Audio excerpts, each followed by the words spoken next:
Your work, as you describe, is drawn from a deep level of spirituality, and it's then expressed in these figures and forms in your paintings. Would you please explain what the figures are, what they represent? You know, like when I started doing this, I actually didn't think about what they are, who they are.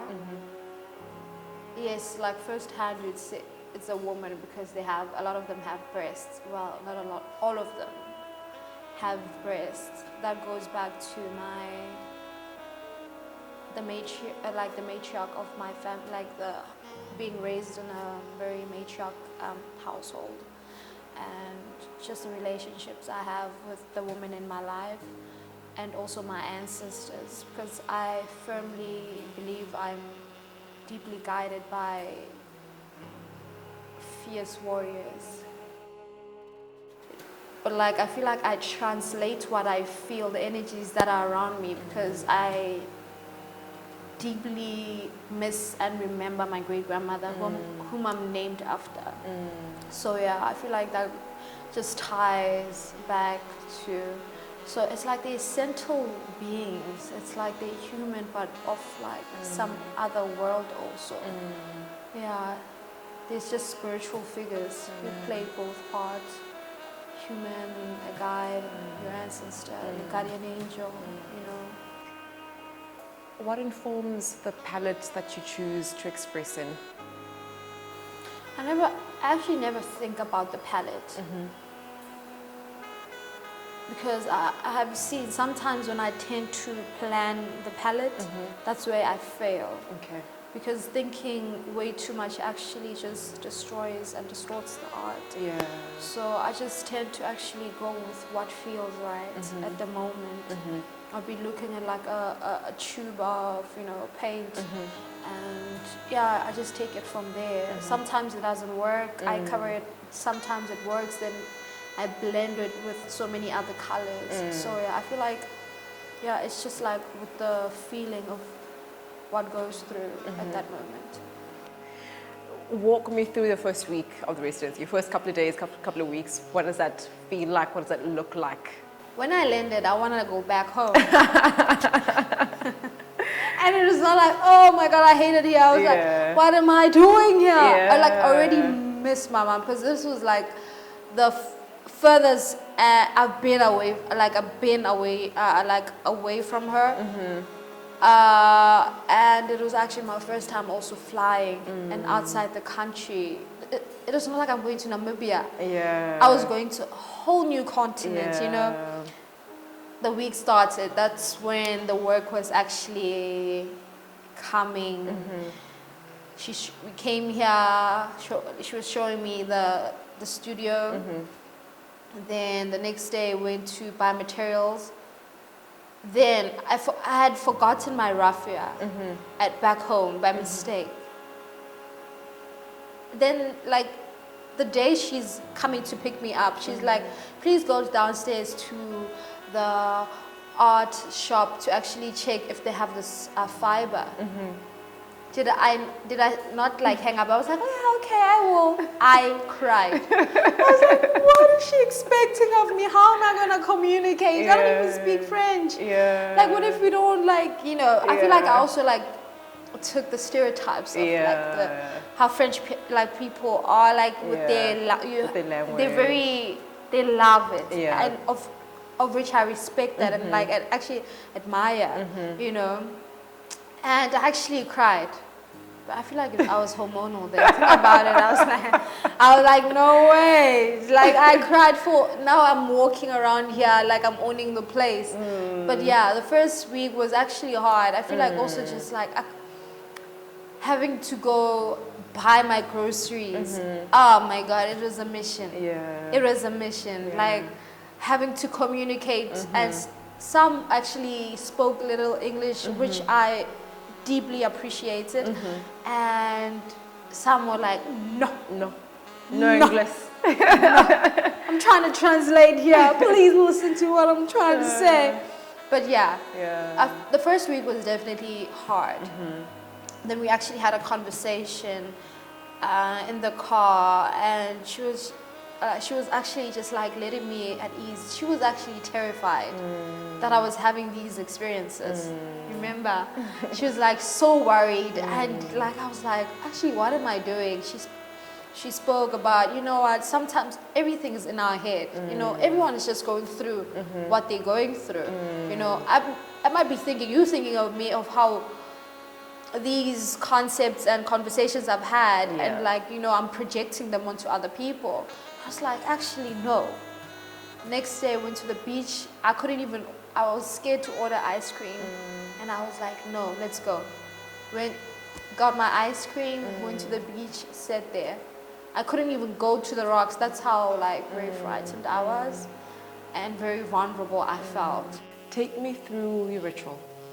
It's prayer. As I enter the studio, it's prayer. As I leave the studio, it's prayer.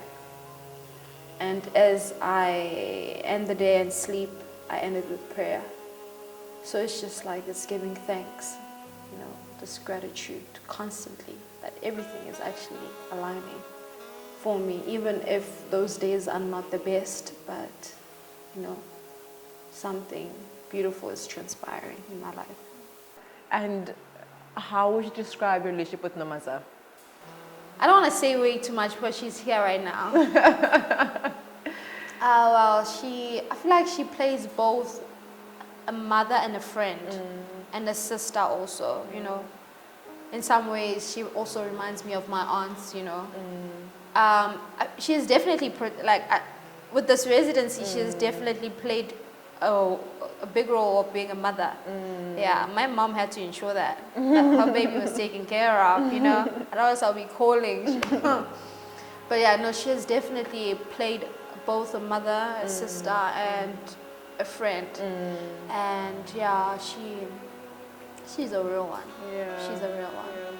Yeah. And what has been her contribution to your artwork? She has allowed and created space for me to create, no boundaries. Whatever I wanted, like if I wanted a material, she encouraged it, even if I thought I was crazy, you know.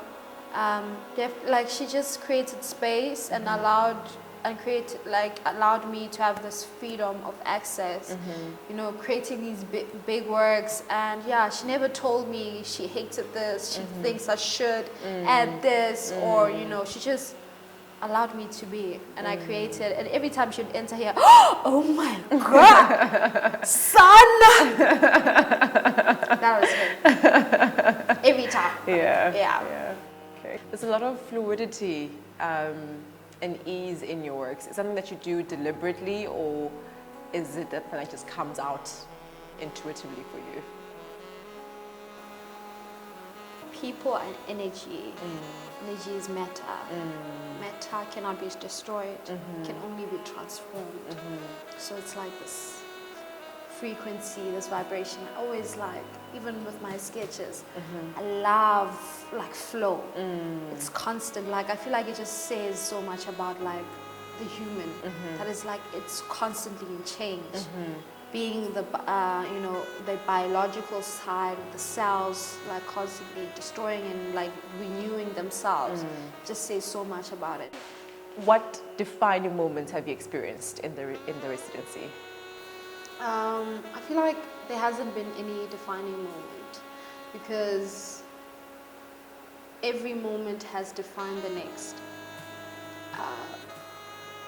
No moment was lesser than the previous one, because it was like a constant growth. I was learning from what I was going through. Even with the works, it started quite stiff, then I actually had to release. So it was necessary for me to actually experience what I was going through, because it was also saying so much about my mental state, where I was. In this new series, some of the techniques have evolved. How has that evolution happened for you? I was on my Instagram, and then I just passed some quote that, it was actually not a quote, it was I was reading the comments. Someone said the eyes are useless when the mind is blind. Because with my works, I never thought like, why didn't I have eyes? Because like they are there. The eyes are there because like they actually just like, they also give so much humanity to the figures. They were there, but like not so visually where you could see the iris and everything. So like that comment actually just took me, because I was just actually just thinking about the mental state of our humanity, that we are so very materialistic, very, how can I actually put this? We are so more in tune with the flesh aspect, because the first thing I see is your skin color. The first thing I see is already the stereotypes that the society has, you know, tossed onto one particular person that has, you know, grown. So it was just like that communication. And yeah, but it's a constant like thing that's growing. I wouldn't say it's like, you know, focus on one aspect of how people are actually blind, you know. Yeah. In your pieces, your works are always reaching for each other. What are you communicating in that reach?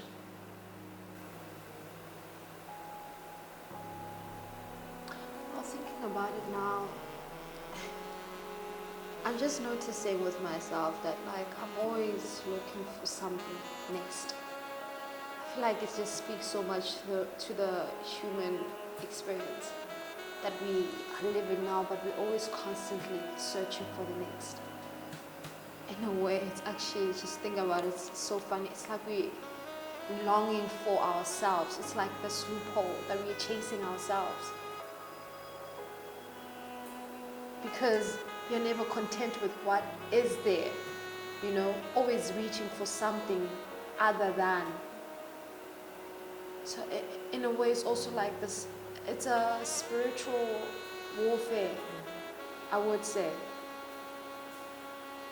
Attaining back to the eyes, like we cannot see it, but it's constantly happening. When one person actually has a sense of awareness of what's actually happening. Yeah. What was your experience with creating the charcoal series? The charcoal series, when I created them, I was actually quite, I was not happy. Yeah, one thing I'd say, I was tired, I was annoyed, and I was actually also just feeling stagnant in some way, you know. And then I just decided to actually listen to what I was feeling. And then I posed. This is actually, the reference is actually me. Yeah, I documented all of these as I was feeling, like you could see the hands in most of them, because I feel like that's also how, you know, I express myself with my works. Like the hands have to be there some way or other. So yeah, I feel like this was just the release of what I was feeling in that moment. Yeah.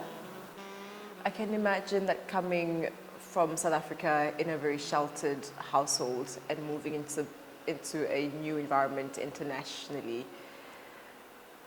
what did that emergence feel like for you, and how did that translate into your artwork? First, I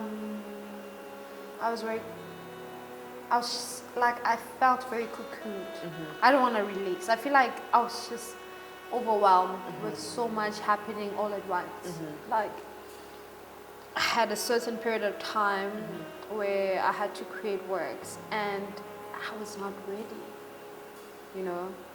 And well, I wouldn't say I was not ready. It was just like the flower was blooming at its pace, you know. I was still just learning to say bonjour and feeling very self-conscious of my pronunciation of it. you know, and someone's smiling that I'm trying, you know. Yeah, so it was a very slow pace journey, but I definitely learned to, you know, let ease and just let go. Yeah. I feel like how I interact with my environment also translates to my work. It's because as much as there's like fluidity in my work, there's also some kind of silence and stillness in it. Like the first piece I created, it was me, very cocooned, with the waves and swirls around me, which was my environment, and I was still in it. You know, I was very still and very silenced within it. And actually thinking about it now, these figures are also just like, you know, a representation of just like this ease of letting go and just like allowing source and, you know, inspiration to flow. You know, so it was flowing. What kind of person, what kind of character was built from that initial fear and anxiety? What came out of you from that? One thing that taught me about like what I was feeling first, it was actually that everything is in my head. As much as I had like an awareness of myself and what I was saying and the impact of my words and actions, but like it actually also just created room and growth to actually just be so fully aware of my existence, and to also going back to actually occupying the spaces that I feared because of fear of what people will say, of how I'll make people uncomfortable, you know. So yeah, it has definitely created some self-confidence within me. One thing I'd say, I'm very like, the confidence has definitely, you know, grown. Yeah. This might be a very difficult question to answer, but what do the next few years, 5 years, 10 years look like for Nthabiseng? I'm here. I'm actually here. I'm just focused on this current moment. I have no idea. You know, the plans I have, maybe the plans God has for me or not, but like I'm just here. What role does spirituality play in your artworks? Plays everywhere. It plays everywhere. Yeah. I'm just thinking about the question right now.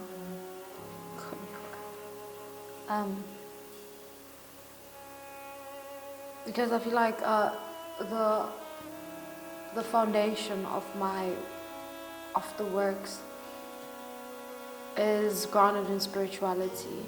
I feel like that's how I firstly communicate with myself and a power that is known to me, and also this relationship that I am forging and forming with my ancestors, which is constantly evolving. What other mediums have you interacted to create these works and to reflect your spirituality?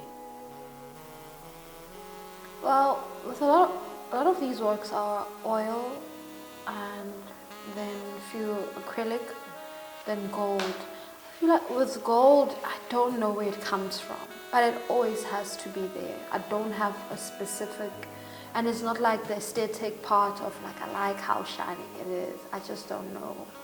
It just it goes back to just the groundingness, the mineral of the substance, you know, this of gold. And I use in my work I use the raffia, but with this one I couldn't actually come to bring myself. I feel like this fiber didn't want to manifest itself in this work, and plus it takes so much time. Like one piece most probably takes like a week or two if I'm fully concentrated on it, and if not, it takes even weeks, you know. So yeah. Take me through the creation of this piece. So the creation of this piece, the first title, like the first actually vision I had for this piece, it was titled Inkomo Zababa, Izigababa, cows grazing, and these cows were going to be like cyborgs of women, you know. I feel like the figures are still playing in two parts, where you can see also this almost animalistic feature that plays in it. I don't know where it came from first, and then I didn't like I feel like the concept of what I had was constantly changing, because I sketched it, I feel like it was the third week if I'm not mistaken, as I was working with the small pieces. Then it just manifested into this piece, which is the yin and yang, the darkness and the light within our lives, and that one has to exist for the other to actually come into play. You know, life brings and comes with pain, you know, and it is with all these experiences that we have to go through, that are necessary, you know, that binds us, you know. When you're in South Africa, you're creating from your bedroom, from your space in Alexandra, but now with the residency, you've managed to create much larger pieces. What has that difference or juxtaposition felt like for you? It was definitely exciting, but also nerve-wracking, no lie. I was excited to actually, because with the works, there's some of these works that they have so much power and prominence on a bigger scale than a smaller scale, of which I was quite restricted and limited back home. And when I got here, this realization that actually I can go crazy, of which I was only, like, the initial plan was actually to even create half of this piece. But then as I was cutting, as we were actually measuring it, and I just decided, let's just cut the two, like edit to two and just staple it, and just see what happens. And it has definitely created a new horizon that when I get back home, I know that I have the capabilities of actually expanding the works into new heights. You know, it has also inspired me to even work harder to get a space where I could translate the works into bigger scales and stuff. Yeah. And what, in terms of the way you practice, how has the residency influenced your daily, day-to-day practice? Back home, I create in my room. I sleep with my works. 24/7, we have a conversation. I can sleep at 6 a.m., 3 a.m., wake up anytime, because they're there. That's my studio. Here it felt like a 9 to 5. I respect people who have jobs, because it definitely taught me discipline. Back home, I didn't have it, and I just saw it. It is actually, it was not good, but it needed it for it to actually happen and transpire. There was a necessity that was needed, and now I have so much discipline with how I interact with my works, because back home was where I relaxed. Here it was where, well, sometimes I created at home, because, you know, when inspiration kicks, it has to happen now. And it has definitely taught me discipline and responsibility, you know, and to actually take my practice even more serious than I initially didn't even think about it. So yeah. What are your mantras? I have so many. But in this particular residency, this particular time, the one I've written on the wall, maybe intuition is God speaking to us, which I've learned to listen to it even more. Because subconsciously I never thought about it, because intuition has actually saved me from so many things, you know, and helped me even just like listening to what your spirit is saying to you, you know.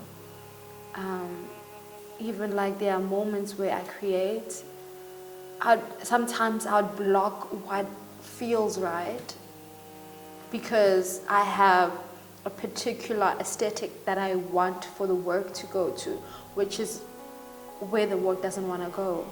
So it was just like listening to that intuition. I feel like it is with these works, I listen to what needed to manifest. Yeah. Would you please take me through the conceptualization up to materialization of Pata Pata and what the figures represent for you? Pata Pata is the last closing piece of my residency here. And first and foremost is also a homage to Miriam Makeba. Mom Miriam Makeba, my mom will slap me. Mom Miriam Makeba. The song Pata Pata, from my knowledge, it is a dance that was danced in South Africa during apartheid. And it is this blanket I feel the black people used to ease some pain, not even some, but the pain of the oppression that they were feeling. So, but like in this sense also, it was just also paying ode to Henry Matisse, which was inspired by him, the dance. And I actually when I started this piece, I had written Pata Pata. Then I left it, and I actually finished it yesterday. And then I started with those sketches back there to try and capture the sensual feel of the dance, because it's like, it's touching, it's releasing, it's flowing, you know, it's quite, you know, lucid, you know. So then I was looking at Henry Matisse's work, and I could feel it. You know, I could feel it, but like it was a different dance to what I wanted for, you know, for the materialization of it. And I looked at Dibe's book, and I saw some figures that like also reminded me back home of my uncles in their, you know, 80s, when they had a party or anything. So it was just like the research of actually, with the documentation of trying to capture the essence of the song Pata Pata and bring it into context, because it was quite challenging, because I still wanted to capture the same essence of the same actually what's this word? Composition, thank you. Composition. I wanted to capture the same composition as Henry Matisse.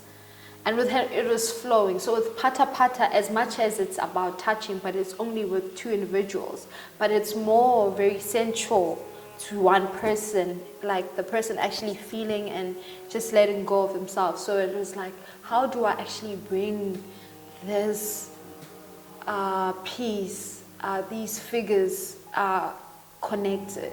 And I actually just let go. I was just like, let me capture the dance moves, but also I have to remember why I created the piece. It was also playing ode to my ancestors, those who have passed on, the pain that they felt, and where I am right now. and you know where this piece is actually being created and from which artist, you know,